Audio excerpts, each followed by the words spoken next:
Le premier conseil que je donnerais à toutes les femmes qui se posent la question, c'est déjà d'y aller. Parce que si déjà vous vous dites que vous avez envie d'y aller, vous avez fait 90% du chemin. Bienvenue à toutes les femmes ambitieuses. Vous écoutez l'épisode 114 et j'interviewe Diana Brondel. Je m'appelle Jenny Chamas, je suis master coach certifiée et auteure du livre Ambitieuse et épanouie. Femme ambitieuse est le podcast de coaching qui aide les femmes à dépasser les obstacles pour réaliser leurs rêves et devenir de meilleurs leaders. Pour me soutenir dans cette mission, abonnez-vous au podcast et laissez un avis 5 étoiles sur la plateforme de votre choix. Mille merci. Est-ce que pour vous aussi, la dernière ligne droite avant la fin d'année est chargée ? Vous avez accumulé la fatigue de cette année si particulière, vous avez travaillé plus que de raison en télétravail, vous avez moins bougé, vous êtes lessivé. Mais il faut encore tenir pour votre business, votre service, vos équipes, parce que décembre est souvent un mois important. Je veux vous aider à simplifier ces prochaines semaines, à les rendre plus fluides et plus productives, et aussi vous permettre de trouver du temps pour vous. Rejoignez-moi pour la dernière masterclass de l'année, Management productif, gagner 1 heure par jour. Elle aura lieu en ligne le mardi 8 décembre de 9h30 à 10h30. C'est gratuit et vous pouvez vous inscrire sur jennychamas.com/masterclass. Ou alors, vous cliquez sur le lien dans les notes de cet épisode. On va parler productivité et je vais vous enseigner une technique qui marche vraiment pour gagner 1 heure par jour. Alors, à tous les managers, inscrivez-vous. Aujourd'hui, je suis ravie de partager l'interview de Diana Brondel, fondatrice et dirigeante de la plateforme d'éducation financière Xaalis et maman de 2 enfants. Je me réjouis d'avoir tendu le micro à Diana pour raconter son impressionnant parcours dans la banque, l'entrepreneuriat et la maternité. Elle est drivée par une mission très inspirante. Elle a aussi le courage de mettre des mots justes et authentiques sur la réalité d'être une femme noire qui entreprend en France dans la tech. Et je la remercie infiniment pour cela, parce que le monde a plus que besoin de l'entendre pour changer. Cela interroge nos comportements et je vous propose de prendre chacune nos responsabilités pour changer les choses à l'échelle de nos équipes et de nos entreprises. Vous l'entendrez, Diana et moi avons passé un super moment à enregistrer. Alors, la qualité est un petit peu moins bonne que d'habitude. Confinement oblige, nous avons enregistré à distance. Mais on a fait le maximum pour que ce soit agréable à vos oreilles. Cette interview est un vrai boost.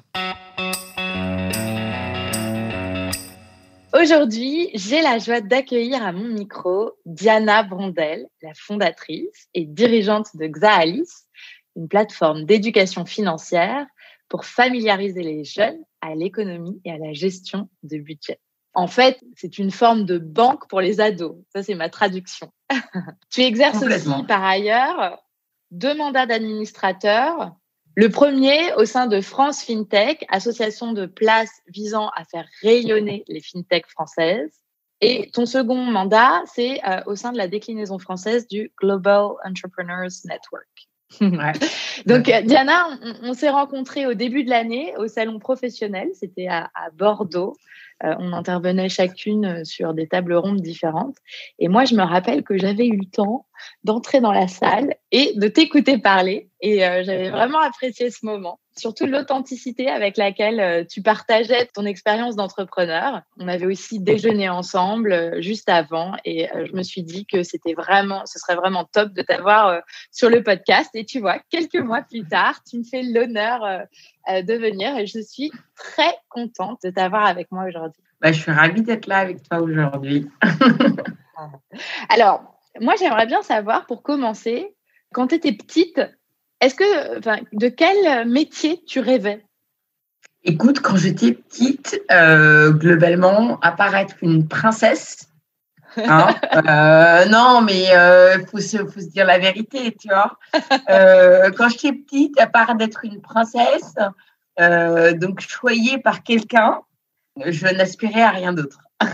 D'accord. Tu étais une princesse Sarah.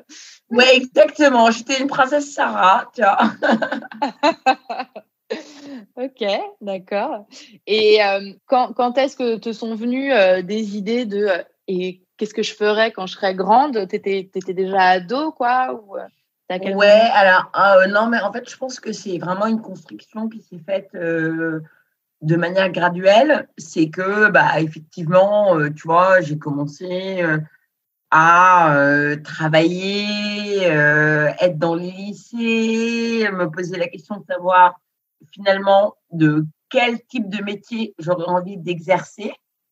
J'ai fait 10 ans de banque et en fait, à un moment, finalement, tous les dots se sont reconnectés et je me suis dit: «Bah, en fait, je vais peut-être lancer, une boîte, quoi». Tu vois? Mmh. OK.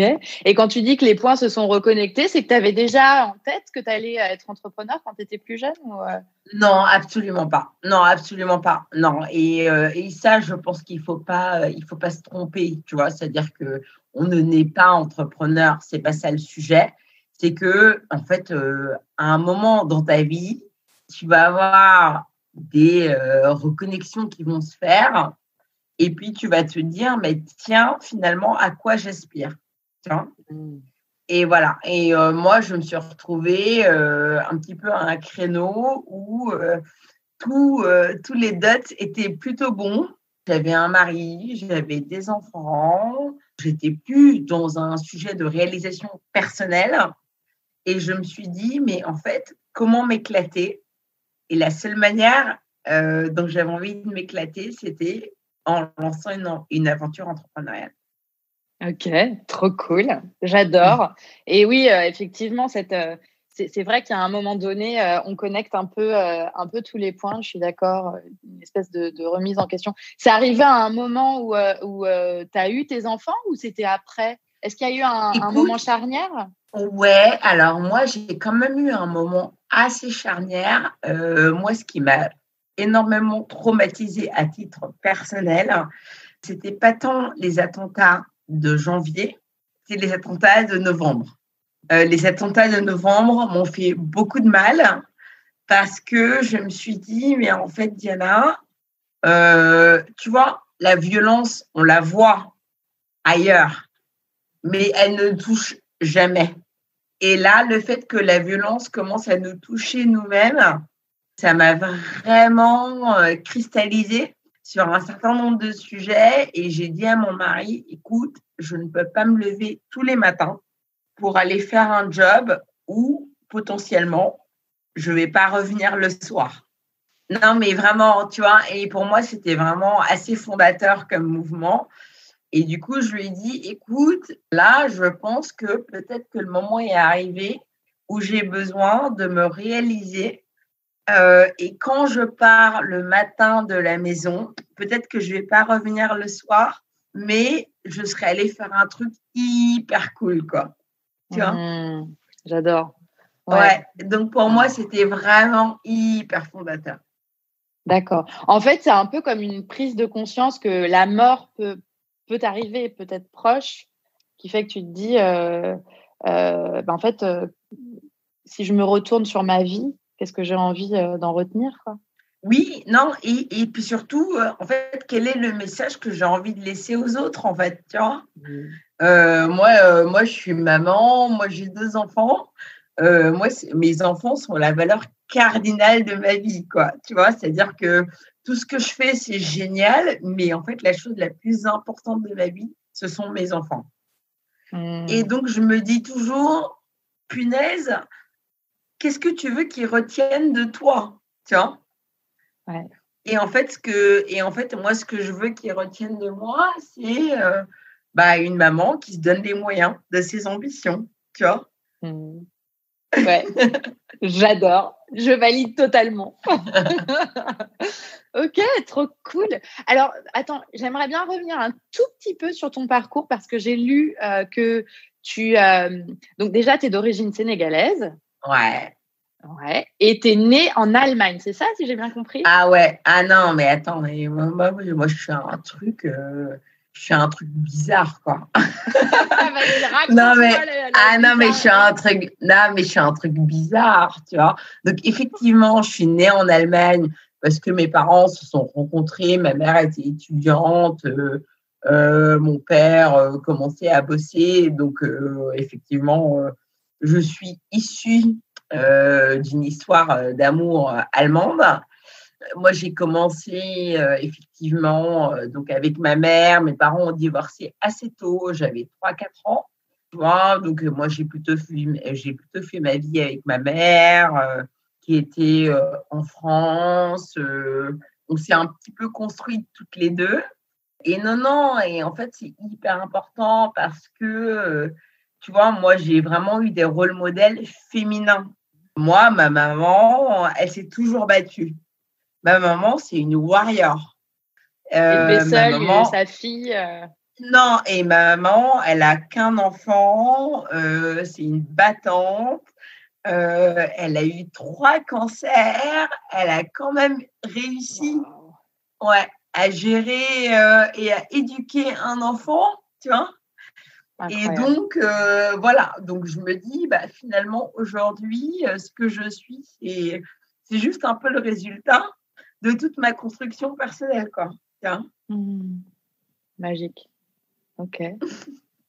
Donc finalement, tu essayes d'offrir un héritage à tes enfants comme celui que ta maman t'a offert, parce que c'est un exemple. Oui, non, mais en fait, mais tu vois, après, moi, ce que je dis toujours à mes enfants, c'est qu'il n'y a pas de déterminisme. Tu vois, c'est-à-dire que moi, je n'aime pas, et vraiment, je ne l'accepte pas en tant que maman. J'accepte pas qu'on parte du principe que on est dans des modes déterminés et donc ta maman a été malade ou pas malade. C'est pas ça le sujet. Tu vois. C'est que je considère qu'on a tous une responsabilité. Et donc, on a des enfants, on met des enfants au monde, mais en fait, à un moment, on a quand même envie de leur offrir un truc assez génial, quoi. Sinon, on ne ferait pas de môme. Non, mais sinon, on ne ferait pas de môme. Non, mais vraiment, Jenny. Non, mais tu vois ce que je veux dire? Non, mais on ne va pas mettre des enfants dans le monde pour leur dire à quel point ça va être compliqué et dur, tu vois? Ouais, je suis tellement d'accord. Ouais. Donc oui, moi j'ai eu des enfants avec un type que j'adore, un mec que j'adore, je les trouve fantastiques. Mais évidemment, tout à fait objectivement. Parce que ce sont les miens, tu vois. Donc non, bien sûr. Non mais attends, moi les miens, et en fait, je me dis juste que finalement, on a besoin de rapporter et de ramener de la valeur dans les vies qui sont les nôtres. Et tu es responsable de cette valeur quelque part. Mais bien sûr, et je suis responsable de cette valeur, tu vois. Et je ne sais pas à quel point je peux l'incarner, je ne sais pas à quel point je peux la déterminer, mais je pense quand même que j'ai une responsabilité, j'ai envie d'y contribuer, j'ai envie d'apporter, j'ai envie de donner. Et donc, je le fais. Donc, je le fais de différentes manières. Je le fais par mes enfants, je le fais par ma boîte, je le fais par les jobs que je crée. Mais je suis vraiment dans la transmission.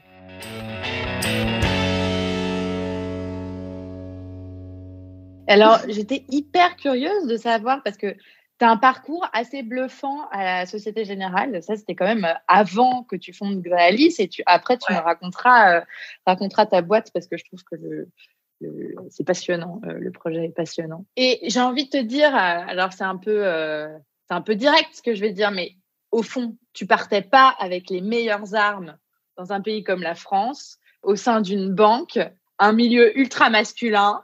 T'es une femme, t'étais jeune, parce que ton parcours, il est bluffant quand on y pense 10 ans. Et t'es aussi d'origine sénégalaise.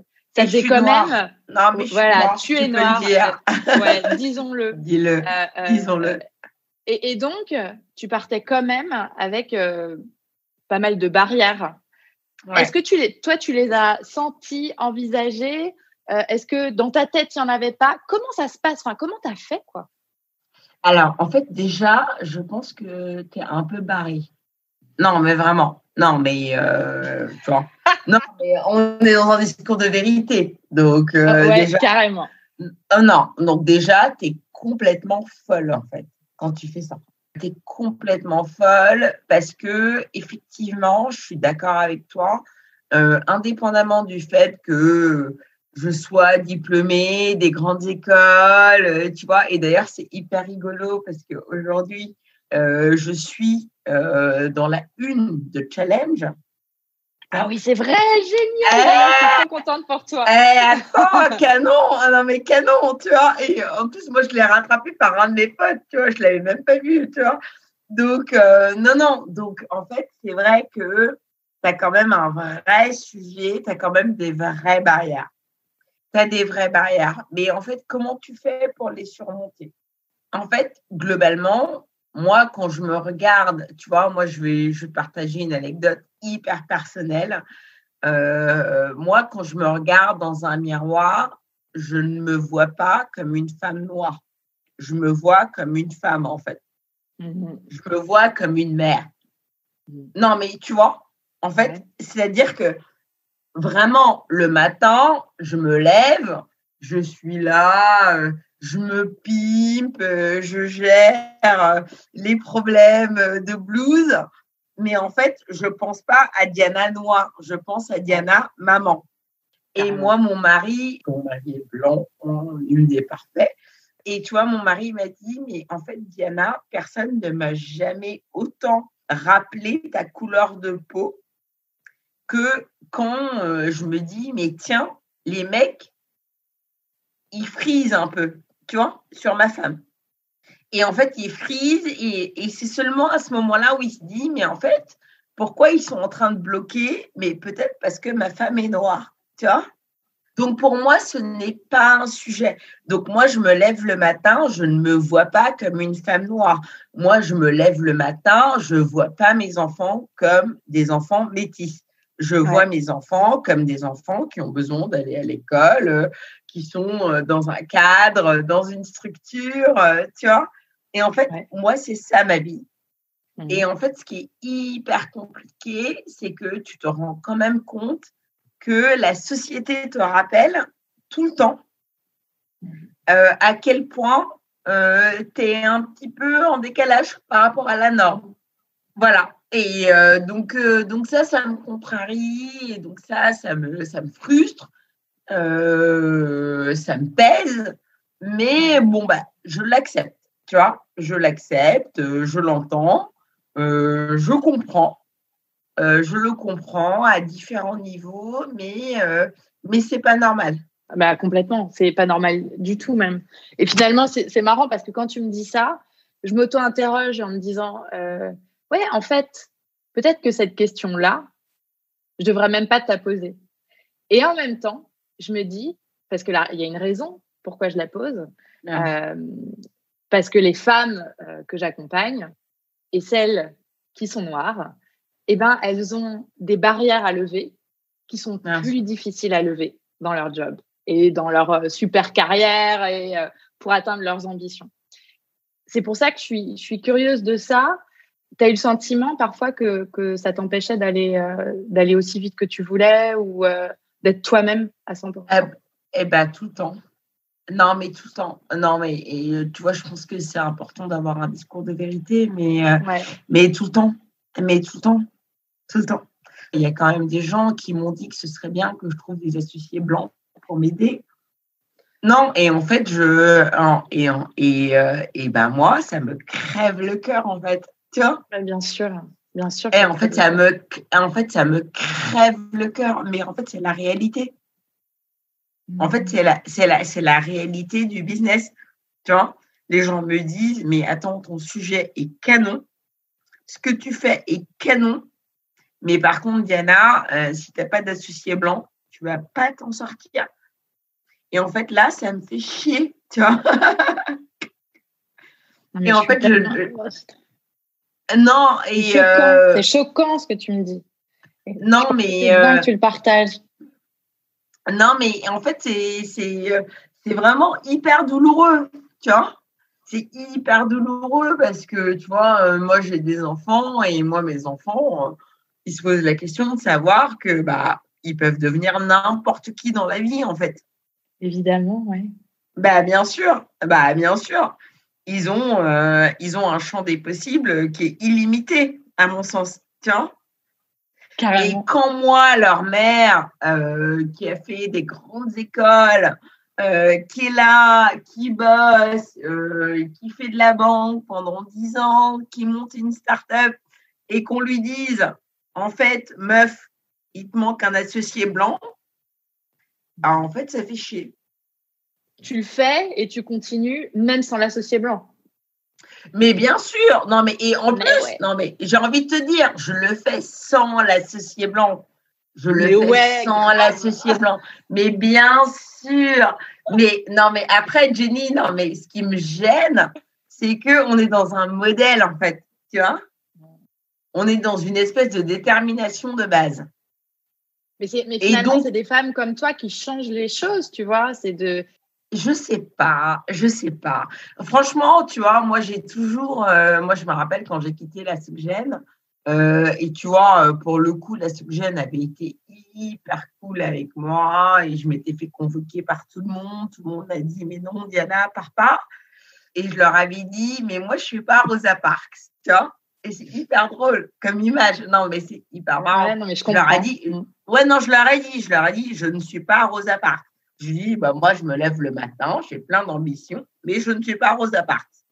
Donc, comme je ne suis pas votre Rosa Parks, en fait, allez vous faire foutre. Tu vois? Je l'ai dit un peu plus poliment que ça, mais voilà, c'était un peu l'idée. Et tu vois, et en fait, ce qui me frustre 3-4 ans après, c'est que tu es là, tu es entrepreneur, tu montes ta boîte, et en fait, tu te rends compte que les freins sont les mêmes. Et les freins sont toujours aussi durs. Et je ne sais pas comment on va les régler. Je ne sais pas. Vraiment, j'ai pas de… Tu vois, j'ai pas encore trouvé la martingale. Ouais, c'est un énorme sujet. Et effectivement, comment on va le régler Je crois que déjà, c'est le fait que t'en parles, tu vois, que tu répondes à cette question, et aussi que tu fasses ce que tu veux faire et ce qui t'anime, malgré ça. Même si ça, c'est un énorme truc et une énorme barrière et que ça crée de la souffrance. C'est aussi montrer que c'est possible et je pense que plus de femmes le feront et plus ça rabattra le caquet de tous les cons qui osent, je veux dire, qui osent te dire des conneries pareilles que tu devrais avoir un associé blanc pour que ta boîte cartonne, mais il faut être fou, quoi. Mais en fait, c'est la vraie vie. En fait, la réalité, elle est là. Malheureusement, elle est là. Et je pense qu'il faut qu'on se le dise aussi un petit peu. Ouais. Et il faut qu'on l'entende. Après, on le contourne. Tu vois, moi, j'ai pas transigé. Tu vois, moi, j'ai pas transigé. Donc, non, moi, je suis un solo founder. Je suis une femme noire. Ça te fait chier. Va te faire foutre. Mais je pense que ce que j'ai fait, tout le monde n'a pas la capacité de le faire. Et donc, je pense que c'est aussi important de relayer ces messages-là parce que, en fait, on ne sait pas de quoi la vie est faite, on ne sait pas quelles vont être les opportunités, comment ça va s'organiser. Il y a différentes organisations, différentes solutions. Tu peux monter ta boîte en tant que femme noire ou en tant qu'homme noir, et d'ailleurs, c'est pas préjudiciable, tu vois. Tu peux monter ta boîte avec un noir et un blanc, c'est pas grave non plus, tu vois. Non, c'est pas grave. Non, mais il faut quand même juste trouver les bonnes solutions sur les bons paradigmes qui t'animent, quoi. Ouais, rester fidèle à toi-même, quoi. Exactement. Alors, parle-nous un peu justement de Xaalis. Alors, j'ai lu sur ton site et aussi ailleurs qu'en Wolof, qui est la langue au Sénégal, c'est ça, la langue sénégalaise? Ouais, c'est ça. ça voulait dire argent. Exactement. Ah ouais, en fait, moi, effectivement, donc moi, je suis franco-sénégalaise. Et en fait, globalement, quand je me suis posé la question de monter ma boîte, la question, le sujet que j'avais besoin d'adresser, c'était de savoir comment j'alignais mes différentes valeurs.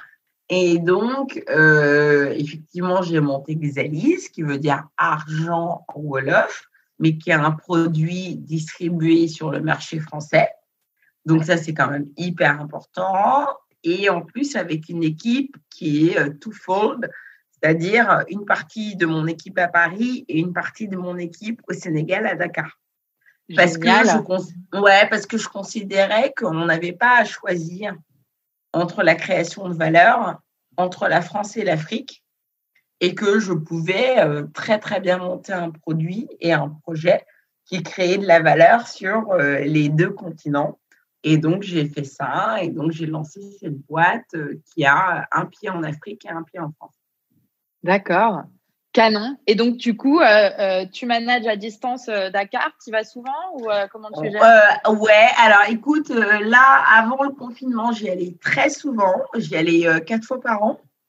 Depuis le confinement, là, j'y vais plus des masses, malheureusement. Non, donc ça, c'est un peu plus pénible. Non, mais globalement, tu vois, on pilote tout par remote, par outil, par app. Donc, on se parle tout le temps. On est tout le temps connectés et tout. Et donc, effectivement, avant qu'on se fasse confiner, moi, j'y allais au moins 4 fois par an. Et mon CTO, donc mon directeur technique, venait 3 à 4 fois par an. Tu vois, donc, on se voyait tout le temps. Ouais, ok, d'accord. Et alors, dis-moi, comment t'es venue cette idée de fonder Xalis? Ça vient d'où? Ouais. Alors, écoute, en fait, c'est vraiment un petit peu à la conjonction de ma vie personnelle et de ma vie pro. Donc, moi, j'ai fait 10 ans de banque. Hein, je suis un banquier assez mal chaussé. Hein, je pense que j'ai les produits les plus pourris. Non, mais c'est une cata. Hein. Mais justement, j'allais te poser ta question de la relation. Non. En fait, non. Ce qui était hyper intéressant, c'est qu'en fait, j'ai 2 enfants. J'ai 2 garçons, donc j'ai Joachim et Zachary qui ont 6 et 9 ans.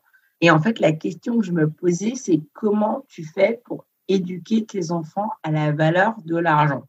Non, mais indépendamment que toi, tu sois perdu en tant que parent, tu vois, tu vas quand même pas sacrifier une génération, quoi. On est d'accord. Exactement, tu vois. Et en fait, donc, tu as ce truc-là qui arrive. Donc, moi, j'ai mes 2 petits mecs. Et en même temps, il se trouve que je suis banquier. Donc, je suis banquier, donc je travaille 10 ans à la Société Générale, je suis inspecteur, je suis directrice de cabinet de toutes les activités à l'international du groupe. Et je me dis, mais quand même, il y a un sujet qu'on ne traite pas bien, c'est les teens. Non, mais tu vois, c'est-à-dire qu'eux, ils sont nés avec un smartphone dans la main. Et en fait, globalement, aujourd'hui, on traite tout, mais eux, on n'a pas de solution pour eux, tu vois. Et donc, je me suis dit, écoute, Diana, tu sais quoi, tu vas prendre ton courage à 2 mains, tu vas quitter ton job et tu vas aller monter une boîte pour accompagner cette génération-là. Et donc, c'est vraiment comme ça que tout a démarré. C'était vraiment, c'est-à-dire que moi, j'ai d'abord monté une boîte parce que j'avais d'abord envie d'apporter une solution à mes propres enfants, tu vois, et pas plus tard que ce matin. Ouais, mon fils m'a engrainé, mon fils de 9 ans, en me disant, je te donne 20 € en cash, tu me les mets sur mon compte parce que tu comprends, j'ai besoin de payer avec ma carte, parce que je vais aller m'acheter des trucs à la grande récré. Alors, il n'a pas bien compris qu'avec le confinement, en fait, la grande récré était fermée. Mais c'est pas trop grave. Non, mais et en fait, je trouve ça assez génial. C'est clair. Mais moi, je suis tellement convaincue par ton produit. J'ai hâte que mes enfants grandissent parce que clairement, c'est clair. Ils l'auront, quoi. C'est canon. Oui. Non, mais en plus, tu en as besoin. C'est-à-dire qu'à un moment, tu as besoin de les accompagner, tu vois. C'est que tu n'as pas de solution sur tout. Et c'est vraiment, moi, je dis souvent aux banques qu'en fait, on gère un moment de vie. Pour moi, je ne suis pas du tout dans l'optique de me substituer aux banques. Ce n'est pas du tout ça mon projet et c'est pas du tout ça que je joue, mais je pense que, tu vois, j'arrive vraiment à un moment où ils ont besoin d'une solution et où le marché n'a pas de solution pour eux. Et du coup, j'ai lu que il y avait beaucoup, en fait, dans l'application Xalis, beaucoup d'éducation aussi. Comment vous faites, comment tu as structuré ça? Comment ça se passe? Ouais, alors la manière dont ça se passe, c'est que globalement, sur toute la partie éducation financière, encore une fois, pour moi, j'avais pas envie de jouer de déterminisme. Parce que c'est assez difficile de savoir qu'est-ce que tu apprends à un enfant à quel âge. Tiens. Ouais. Et donc, on a toujours travaillé avec des partenaires. Donc, on a travaillé à la fois avec la Finance pour tous, qui nous donne du contenu adapté pour les ados entre 6 et 12. Là, on travaille également avec la F2IC, donc, qui est la Fédération des investisseurs individuels et des clubs d'investissement. On travaille également avec les jeunes chambres économiques françaises. Et en fait, pour moi, c'était important parce que comme c'était un sujet qui était assez délicat, tu vois, il ne fallait pas trop avoir un peu des postures pour dire bah, voilà ce qu'il faut apprendre. C'est de dire non, voilà un petit peu quel est le consensus de marché sur ce qu'on apprend à des enfants de 6, 9, 12 ans. Donc, on travaille avec des partenaires publics sur cette partie-là. Et puis après, au sein de l'application, au-delà de ça, on embarque aussi des modules. Donc, c'est des cagnottes, je t'apprends à mettre de l'argent de côté, c'est des modules d'épargne. Je t'apprends à économiser pour un objectif. Et vraiment, tu vois, vraiment accompagner l'enfant dans toutes ces dimensions d'apprentissage, quoi. J'adore. Et en fait, je me dis, mais mon fils, il a 6 ans, tu vois, on commence à lui donner de temps en temps des pièces. Il a son petit porte-monnaie et il a le droit d'aller s'acheter quelque chose avec. Et puis moi, j'essaie de lui enseigner que c'est bien que s'il reçoit, par exemple, 2 euros, il peut aller dépenser 1 euro, puis peut-être mettre 1 euro de côté. Mais je me dis, en fait, oui, il sait déjà foncièrement utiliser un smartphone. Il pourrait déjà apprendre parce qu'il pourrait le visualiser. Et puis, je lisais aussi qu'il y a toute une partie gamification dans votre application. Ouais. Donc, avec des rewards, j'imagine. Exactement. Ouais, avec des points et tout, des bons points qui peuvent se convertir en argent pour accompagner les ados dans la réalisation de leurs objectifs, quoi, pour vraiment les encourager.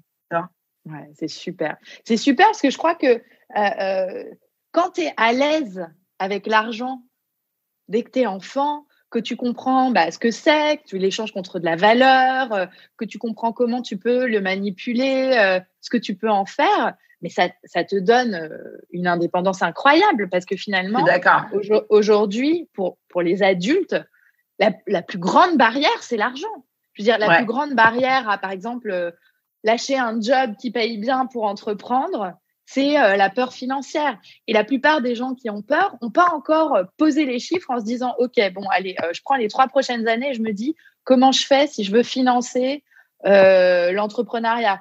De quoi j'ai besoin pour vivre, tu vois ?» Et finalement, ces calculs-là, ils ne sont pas toujours très compliqués. Ils peuvent même être super simples. Mais la peur qu'on a nous empêche de le faire. Alors, si tu enseignes ça à un enfant dès le plus jeune âge, après, tu lui donnes des billes, en fait, pour faire ses choix, quoi. En fait, on leur donne juste des clés, mais parce que c'est notre responsabilité en tant que parents de leur donner des clés. Ils vont se réaliser comme ils veulent, mais en fait, c'est à nous de leur donner des clés. Ouais, tu leur expliques un moyen d'arriver à leurs objectifs, en fait. Et après, ils s'en saisissent, ils en feront ce qu'ils veulent. Je suis convaincue. Moi, je suis convaincue par le produit. Et alors, du coup, dis-moi où en est le développement de ton entreprise, qu'elle a bien grossi. J'ai cru comprendre. Raconte-moi un peu. Vous êtes combien? Écoute, ça avance vachement bien. Aujourd'hui, on est 15. On a 35 000 utilisateurs, donc c'est hyper cool. Ouais, on vient de lancer une nouvelle version de notre application. C'est-à-dire, tu vois, on avait sorti la V1, comme on l'appelle. Et là, on a sorti la V2. Et la V2, elle intègre vraiment tous les retours de tous nos premiers utilisateurs. Donc, on a une nouvelle app avec des nouveaux modes de fonctionnement côté parents, côté enfants, pour vraiment embarquer toutes les commandes qui avaient pu nous être faites de part et d'autre. Donc non, on est quand même plutôt hyper content et plutôt hyper enthousiaste. Top. Je suis curieuse, tu as levé des fonds à un moment donné? Comment ça se passe? Ouais, carrément. En fait, j'ai levé au total 1,5 million. C'est énorme. Ouais. Alors ouais, moi, ça me suffit pas. Mais... Non, pour toi, c'est pas assez, d'accord. Okay. mais non, ouais, non. On a bien levé. On a levé donc auprès de Business Angel français et on a notamment levé auprès de Bouygues Télécom. D'accord. Bon, et donc, du coup, tu travailles à des prochaines, si c'est pas assez. Ouais, exactement. Donc, on avance. Hein.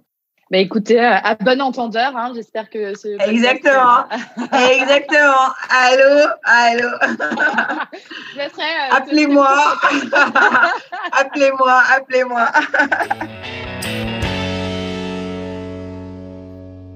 Alors, Diana, tu as une équipe de 15 personnes. Ouais. Quel leader tu es pour cette équipe? Écoute, je pense que je suis une tortionnaire. Une tortionnaire? Ah ouais? Ah ouais. Je pense qu'ils prennent hyper cher avec moi. Non, mais tu vois, indépendamment du fait que je sois souriante, je pense que c'est hyper dur parce que je suis hyper exigeante. Je ne transige pas sur la qualité.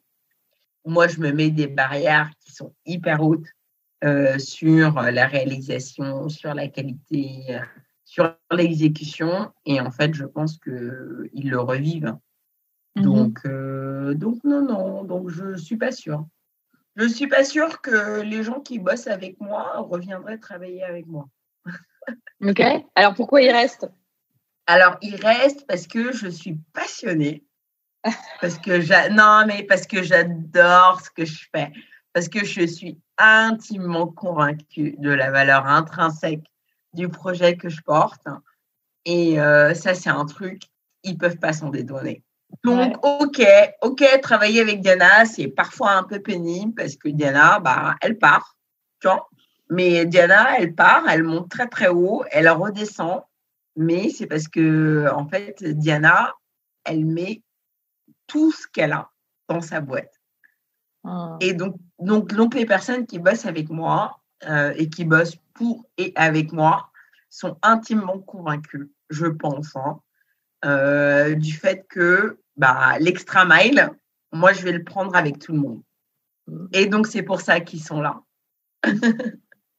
Ok, super définition.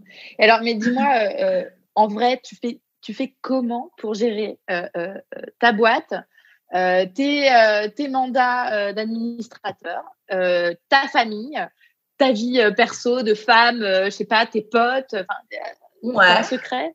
Comment tu fais? Alors, en fait, je dors pas beaucoup. Et c'est pas bien. Non, et c'est pas bien du tout. Non, je dors pas suffisamment. Je ne dors pas suffisamment, donc ça, c'est quand même un sujet. Parce que forcément, tu vois, tu as un équilibre à trouver. Donc, non, moi, je ne dors pas suffisamment. Mon mari prend très, très cher, le pauvre. Alors là, on est un petit peu dans un moment où il se dit, bon, ma femme cherche à se réaliser, tu vois. Donc, je l'aide un petit peu, mais non, c'est quand même un peu compliqué. Non, écoute, moi, j'ai envie de te dire, ce que je fais, c'est que, en fait, ce que j'ai fait, c'est que j'ai vachement cut back sur mes potes.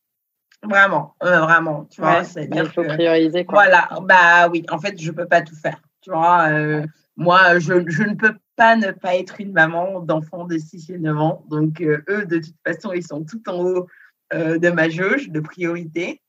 Je ne peux pas ne pas être un chef d'entreprise parce que ma boîte, si je ne la fais pas tourner, elle ne tourne pas. Donc, j'ai envie de te dire, ceux qui ont vraiment le plus souffert de mon aventure entrepreneuriale, c'est mes copains. C'est vraiment sur mes copains où j'ai vraiment dû réorganiser, reprioriser, voire ne pas les voir, tu vois. Parce que tout simplement, en fait, il n'y a que 24 heures dans une journée, tu ne peux pas tout faire. Ouais. Et donc, il faut que tu gères tes priorités. Et donc, moi, mes priorités étant ma famille, mes enfants, ma boîte. Très clairement, mes copains en ont un peu souffert. Et du coup, tu disais, tu dors pas beaucoup, mais est-ce que tu arrives à avoir parfois des moments pour toi, juste pour toi? Écoute, pas des masses. Mais d'ailleurs, là, je suis hyper frustrée là, depuis notre semi-reconfinement. Parce que dans ma moi, j'ai des délires. Alors, moi, il y a deux choses que j'adore. J'adore me faire masser. Et j'adore me faire des manicures et des pédicures. Non, mais tu vois, Ah là chacun son là là délire. là, mais alors nous sommes Mais attends, mais là, je suis colère là. Attends, Alors je suis attends, j'ai colère. quand même une bonne nouvelle. C'est vrai. Mon mari a vérifié hier soir parce que justement, je lui parlais de massage. Les massages à domicile sont autorisés. Je ne sais pas pour les manucures et les pédicures. Voilà. Écoute, alors, mais du coup, peut-être qu'on est sauvés sur une partie du sujet. Non, écoute, moi, ce que je fais, c'est moi, je lis beaucoup. Ouais. Je lis beaucoup parce que ça m'évade, ça me permet de m'aérer. Donc, moi, j'aime beaucoup lire. Alors, après, oui, j'aime bien me faire chouchouter, hein, comme toutes les femmes qui se respectent. Ça. Bon, là, en ce moment, se faire chouchouter, c'est un peu compliqué. Non, et puis, tu vois, non, mais ce que vraiment j'essaye de faire et qui, pour moi, est vraiment hyper important, c'est je m'occupe de mes enfants et de temps à autre, je me trouve des plages pour me recentrer sur moi-même. Et ça, c'est vraiment primordial parce que, en fait, on ne peut pas tout faire. En fait, on ne sait pas tout faire. Les gens qui nous disent qu'on sait tout faire. Non, mais attends, je crois absolument pas. Mais tu vois, on a vraiment besoin de trouver des moments pour se réoxygéner, se recentrer sur les sujets qui sont hyper importants. Ouais. Et puis après, le bien-être, pour moi, il vient de différentes capsules. Tu vois, c'est que quand tu as des petits-enfants, le bien-être, il va venir de tes petits. Le bien-être, il va venir parce que tu vas passer 2 heures dans la cuisine. Le bien-être, il va venje sais pas quoi, tu vas boire un verre ou fumer une clope tranquille sur ton balcon. Non, mais tu vois, c'est vraiment, je pense que c'est à chacune d'entre nous d'identifier les sources de bien-être que sont les nôtres et de savoir les répliquer pour être sûr qu'on ne craque pas, quoi. Créer un espace pour soi, quoi. Ouais, exactement. Carrément. J'ai quelques questions de fin. Ouais, dis-moi. Quel est le meilleur conseil qu'on t'ait donné? Écoute, le meilleur conseil qu'on m'ait donné, j'ai envie de te dire que c'est de ne pas te lire à travers la définition des autres personnes que pourraient avoir de moi, la définition que les autres pourraient avoir de toi. Tu vois, je ne sais pas si c'est clair, mais voilà. Oui, complètement. Voilà. Pour moi, c'est vraiment ça, parce que effectivement, à chaque fois que quelqu'un va te donner un conseil, il va te le donner à travers son prisme personnel et son vécu à lui. Mais en fait, c'est pas ce que tu es toi, tu vois. C'est pas ce qui te définit toi. Ouais. Je suis tellement d'accord. Donc, voilà. Donc, ça me paraît hyper important. Et alors, parmi l'audience de femmes ambitieuses, il y a des femmes qui ont beaucoup d'ambition et en même temps qui se sentent bloquées, tu vois, qui n'osent pas passer le cap de cette ambition. Quel est le conseil que tu leur donnerais? Alors, moi, mesdames, le premier conseil que je vous donnerais, c'est que vous êtes votre meilleur atout, en fait. Mais c'est vrai, hein, c'est un peu cliché, mais c'est pour moi, c'est hyper important parce que, tu vois, moi, je trouve que dans la vie, malheureusement, on a souvent beaucoup ce que j'appelle du bruit et de la pollution. Et le bruit et la pollution, ils viennent très, très souvent du cercle familial, du cercle rapproché. Ce sont des gens qui n'ont pas eu le courage de faire ce que vous faites et ou d'ambitionner finalement vos aspirations. Et comme ils ne comprennent pas, ils préfèrent plutôt être dans des attitudes un peu réductrices plutôt que de vous développer. Donc, moi, le premier conseil que je donnerais à toutes les femmes qui se posent la question, c'est déjà d'y aller. Parce que si déjà vous vous dites que vous avez envie d'y aller, vous avez fait 90% du chemin, quoi. Mais clair, allez-y. Non, mais il va se passer quoi? Non, mais vraiment, au pire du pire. Non, mais il va t'arriver quoi? Au pire du pire, ça marche pas. Et puis, mais oui, au pire du pire, ça marche pas. Tu perds un mari, tu perds un mec. Mais franchement, on se remet pas de tout. On se remet de tout, en fait. Ouais. Donc, on y va. Donc, on y va, quoi. On y va à fond. On y va, quoi. Diana, je suis curieuse. Quand tu es face à un coup dur, que ce soit un coup dur dans ton business, un coup dur personnel, quelle est ta stratégie pour faire face? Écoute, déjà, forcément, comme tout le monde, je bade. Non, mais ça, c'est la vraie vie, hein, tu vois. Ouais. Donc, je bade, généralement, entre 12 et 24 heures. Non, je bade et en fait, après, je ne me laisse pas abattre parce que je ne l'accepte pas, en fait. Parce que je considère que je suis chanceuse de faire ce que je fais, parce que je considère que j'ai une énorme opportunité de réaliser mon projet. Et donc, une fois que j'ai fini de bader après 24 heures, je me dis, en fait, t'y retournes ou pas? Parce que personne ne va le faire à ta place. Donc, j'ai envie de te dire, c'est de la résilience. J'ai l'impression que tu es ta propre coach, en fait. Ah, mais complètement. Ah non, mais attends, non, mais après, je pense que c'est pas optimal. Mais non, mais je suis ma propre coach. Moi, je suis assez sensible à tous les sujets de développement personnel. Ouais. Tu vois, moi, ce sont des sujets que j'écoute beaucoup. Je sais que je me suis fait coacher il y a quelques années. Et d'ailleurs, j'avais un coach anglais qui m'avait dit, mais vraiment, Diana, vous vous êtes trompée de carrière. Je lui dis, merci. Tout ça pour ça, je le savais déjà. Non, mais je m'écoute beaucoup. Mais après, j'ai envie de te dire, à la fois, je m'écoute beaucoup, mais je ne m'écoute pas suffisamment non plus. Tu vois, je m'écoute beaucoup parce que, voilà, je me connais, je connais mes sensations, je connais mes sentiments, je sais quand je vrille ou quand je ne vrille pas. Et ça a quand même de la valeur. Tu vois, non, mais attends, mais c'est hyper important, tu vois, de savoir quand est-ce que tu es en train de prendre une pente qui n'est pas très, très bonne. Donc ça, je le fais. Je sais me gérer. Et donc ça, je pense que c'est hyper important. Alors après, il se trouve que moi, tu vois, j'ai la chance d'être plutôt un profil qui a vachement confiance en lui. Tu vois, je suis pas trop, voilà, tu vois, vraiment, tu vois, sans tomber dans l'arrogance, j'ai envie de te dire, je me kiffe, quoi. Non, mais je me kiffe. Ouais. Non, mais je me kiffe dans ouais, non, mais tu vois, je me kiffe dans le sens où je me dis, vas-y, tu déroules, t'avances, voilà. Parce que j'ai quand même du recul, mais tu vois, je sais quels sont les sujets sur lesquels je peux avancer toute seule. Ouais. Et sur lesquels je peux être dans de l'empowerment personnel. Tu vois, voilà, donc ça, je le sais.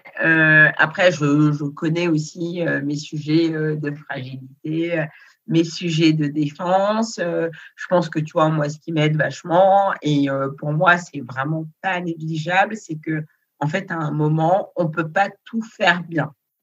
Ouais. Et moi, ce que j'ai envie de dire aux femmes, c'est de leur dire, mais en fait, les nanas, on peut pas tout réussir tout le temps dans sa vie. Donc, on a un cercle familial qui est structuré, on a un cercle avec nos enfants qui sont structurés, on a un mari qui tient la route, tu vois, mais en fait, on a quand même besoin d'avoir quelques zones d'équilibre dans notre quotidien et on ne se le dit pas assez souvent et je pense qu'il faut qu'on se le dise beaucoup plus. On ne peut pas tout faire tout le temps très, très bien, tu vois. Ouais. Ouais, tu peux pas être une rockstar dans ta vie pro, dans ta vie perso, tout le temps. Tu ne peux pas. C'est pas possible. Et en fait, ça n'existe pas. Tiens, Ouais. en fait, ça n'existe pas. Et donc, comme ça n'existe pas, bon, bah, en fait, tu as quand même besoin d'avoir un peu des relais, tiens, et de savoir qu'est-ce qui est structuré, qu'est-ce qui tient, et sur quoi tu as envie de t'investir. Je ne sais pas ce que tu en penses. Je suis complètement d'accord. En fait, la recherche de perfection est épuisante finalement. Et puis, comme on sait que ça n'existe pas, c'est exactement ce que tu dis, en fait, tu t'épuises à un truc que tu n'atteindras jamais puisque ça n'existe pas. Exactement. Donc, et on en revient finalement à la résilience dont tu parlais. C'est d'accepter que tout n'est pas parfait et donc de faire des choix. Et à un moment, on va mettre le curseur là-dessus et puis à un autre moment là-dessus. On ne peut pas tout masteriser et c'est pas grave en fait. C'est pas grave. Exactement. Je pense que ce qui est important, c'est d'être là dans les moments qui comptent et qui comptent pour nous et qui comptent pour eux, tu vois, pour les nôtres en fait. C'est tout. C'est tout. J'ai une question de fin, mais avant, j'ai quand même une dernière curiosité. Dis-moi. Parce que tu nous as dit que tu lisais beaucoup. Est-ce que tu aurais un livre que tu as aimé récemment à nous recommander? Ouais, alors attends, là, je suis en train de lire un livre un peu stressant. Du coup, je vous en parle parce que c'est mon livre du moment. Je suis en train de lire Nickel Boys de Colson Whitehead. Ok. Hyper dérangeant. Hyper dérangeant à plusieurs titres. Alors déjà, en fait, pour vous remettre un petit peu des éléments de contexte, c'est le prix Pulitzer de l'année 2020. D'accord. Donc moi j'ai commencé à le lire parce que comme j'aime beaucoup Barack Obama, sans faire genre, Barack Obama avait dit que c'était un des livres les plus géniaux qu'il a lu. Du coup, d'accord. Et en fait, c'est l'histoire de jeunes qui sont dans une maison de redressement en 1960 en Floride, des Noirs américains. Et en fait, c'est assez difficile comme lecture parce que, tu vois, alors moi, ce qui me choque, tu vois, on est en 2020, mais moi, ce qui me tétanise, c'est que 1960, c'était il y a 60 ans. Et le fait que des enfants puissent se faire martyriser, battre, tu vois, détruire parce qu'ils sont noirs, parce qu'ils sont au mauvais endroit, au mauvais moment. Oh, c'est terrible. En fait, c'est terrible, tu vois. Donc voilà, donc je lis ça en ce moment. Sinon, je lis plutôt des revues, tu vois, je lis beaucoup de Harvard Business Review. Ouais. Forcément, pour me tenir informée. Mais ouais, là, Nickel Boys, ouais, ça m'a un peu chamboulée. Ça m'a un peu perturbée, ça m'a un peu chamboulée. En tout cas, merci du partage pour toutes les lectrices qui ont envie. Bon, Diana, dans 10 ans, tu feras quoi? Tu seras où? Écoute, dans 10 ans, je vais faire quoi? Déjà, mon kiff, là, d'ici 2-3 ans, moi, c'est un de mes délires, c'est que j'aimerais partir une année avec mes enfants. Ouais. Ah, mais j'adorerais. Carrément. Ah ouais. Ah non, mais attends, mais moi, c'est mon kiff, quoi. Moi, mon kiff, c'est de partir avec mes petits mecs pendant 1 an voyager. On va faire du homeschooling, c'est bon, premier confinement géré, maman, c'est bon, c'est une très bonne maîtresse, elle est validée, il n'y a pas de souci, tu vois. Donc, ouais, non, attends, ils m'ont validé, hein, ils m'ont demandé si je pouvais venir enseigner dans leur école, donc autant te dire que… Génial. Ah ouais, attends, c'est bon, j'ai gagné mes lauriers. Non, alors moi, j'adorerais partir, mais vraiment les ouvrir, quoi, tu vois, ouvrir sur le monde, sur l'ailleurs, passer du temps de qualité, parce que on ne sait pas de quoi demain sera fait et j'ai besoin d'imprimer et d'avoir des très, très bons souvenirs avec eux sur toutes les dimensions de nos vies. Donc voilà, ça c'est le premier sujet. Dans 10 ans, écoute, j'espère que je me serai refaite. Non, dans 10 ans. Écoute, non, j'adore Jenny. Jenny qui se marre en décalé. Mais non, mais dans 10 ans. Écoute, non, mais je pense que dans 10 ans, sûrement, je vais reprendre un boulot. Je vais reprendre un boulot salarié. Je pense. Mais non. Tu crois pas? Mais non. Si. Mais non. Si, tu crois pas? Mais non, tu seras au conseil d'administration de ta boîte. Et puis le reste du temps, tu investiras ton argent à droite. C'est ça. Tu crois? Ah ouais. Non, mais je sais pas. Non, mais tu sais. Non, mais en plus, moi, j'ai pas de frustration. Tu vois, c'est-à-dire que moi, j'ai quitté le salariat parce que j'étais un peu dans un moment de vie où j'avais besoin de faire d'autres choses. Mais j'ai pas de, tu vois, genre, j'ai pas une espèce de frein absolu, quoi, par rapport à ce sujet-là. Ouais, donc je me dis, bah écoute, peut-être que Diana, dans 10 ans, tu vas reprendre un job, je sais pas. Je ne sais pas trop. Mais tu sais, dans 10 ans, en tout cas, la seule certitude que j'ai, Jenny, dans 10 ans, mon fils aura 19 ans et je lui ai dit qu'il n'habitera plus chez moi. Ah ouais, c'est comme ça, tu l'as déjà préparé. Je lui ai dit qu'il pourra venir faire des machines chez moi le dimanche. Tu lui feras des petits Tupperware. Exactement, je lui ferai des Tupperware pour la semaine, mais vraiment, tu me lâches quoi. Tu veux pas dans ta vie à la maison. Ah non, mais tu me lâches quoi. Je te prends un 15 mètres carrés, mais tu me lâches. C'est la seule sorte. Ok, bon. Alors, moi, je te propose qu'on en reparle dans 10 ans, voir si ton fils, il est bien dans son 15 mètres carrés. Ouais. Et si tu repars sur le salariat. Ouais, avec grand plaisir. Attends, on se recheck carrément. C'est pas rigolo, carrément. On se recheck avant quand même. Bah, bien sûr, on se parlera avant. Bon, merci beaucoup, Diana, pour merci ce super à toi, partage. Julie. C'était chouette.